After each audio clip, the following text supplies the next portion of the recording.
Ang mabuting balita ng Panginoon ayon kay San Marcos, chapter 10, verses 13 to 16. May nagdala ng mga bata kay Jesus upang hiling ipatong niya sa mga itong kanyang kamay. Ngunit pinagwikaan sila ng mga alagad at nagalit sa Jesus.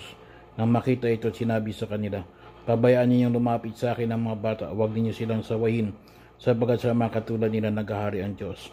Itong tandaan ninyo, ang sino mang hindi tumanggap sa paghahari ng Diyos tulad ng isang maliit na bata, ay hindi mabilang sa mga pinaghaharian niya." At kinalong na Jesus sa mga bata, ipinatong ang kanyang mga kamay sa kanila at pinagpala siya. Ang pagkapalit ng bangus ng pagpapakilala ng pagputo ng ating sa naging matag na ang bata ng Diyos sa isang hari at pagkakala ng pagkakala ng daan.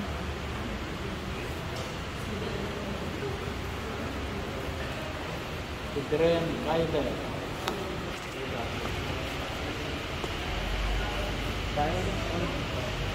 Tidren Kyler binibigyan nila sa mga Ama na Santo ay punasan. Ngayon naganap naman ito sa mga